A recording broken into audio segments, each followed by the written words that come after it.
I've debated writing this down for years, mostly because even now it doesn't feel real, but every time I close my eyes, I still see the firelight flickering against the empty spot where my friend should have been.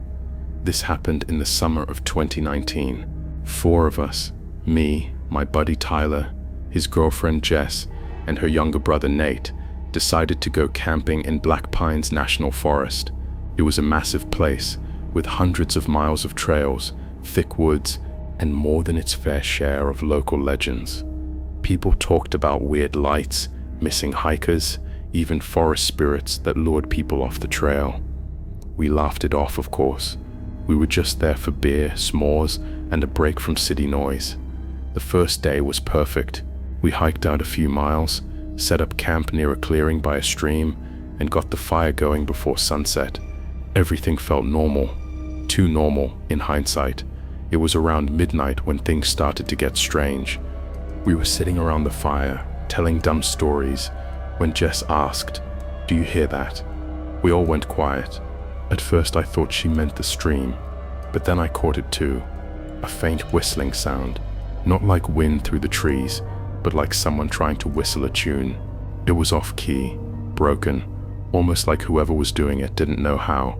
Probably another camper, Tyler said, but we hadn't seen anyone else on the trail for hours, and the sound was coming from deeper in the woods.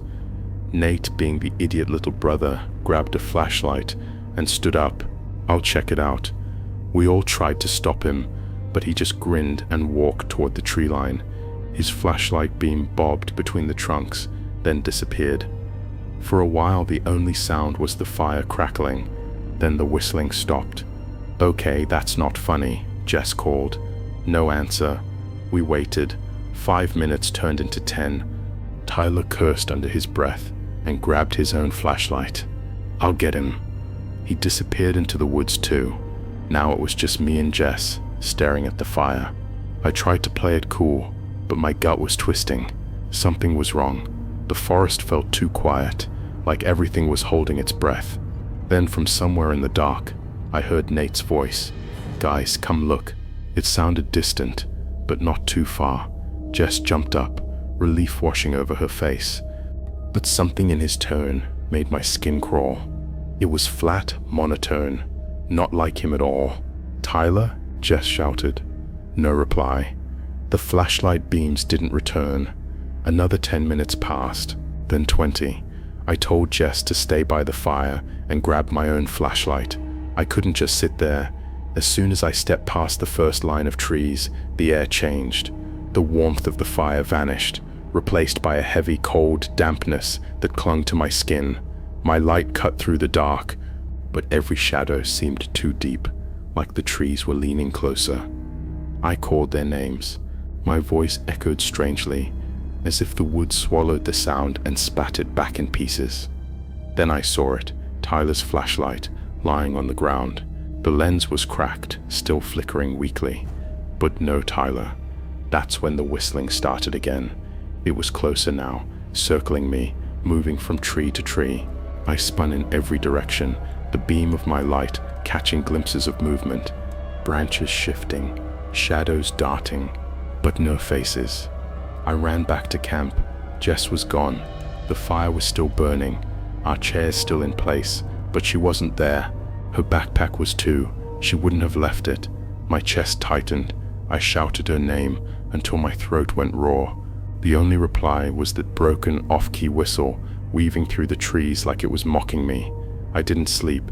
I just sat by the fire until dawn, staring at the tree line, gripping the biggest knife we had. Nobody came back. When the sun rose, I packed what I could carry and bolted down the trail.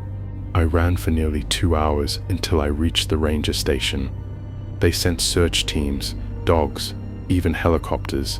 They found nothing. Not a footprint, not a scrap of clothing, nothing but that cracked flashlight. The rangers told me it happens sometimes. People wander off, get lost, panic, but that doesn't explain how 3 people vanish without a trace, how their voices echoed from the woods like they weren't themselves anymore. For weeks I couldn't sleep. Every night I'd hear faint whistling outside my window. I told myself it was in my head, trauma messing with me. But one night, when I finally gathered the courage to look, I saw something at the edge of my yard, 3 figures, standing just beyond the streetlight, watching. They didn't move, they didn't speak, but even from that distance, I knew who they were. I moved to another state after that, changed my number, my job, everything. I haven't been camping since. Sometimes I wake up to the sound of whistling outside. It never comes from the same direction twice, and I know one of these nights it'll be closer than I can ignore.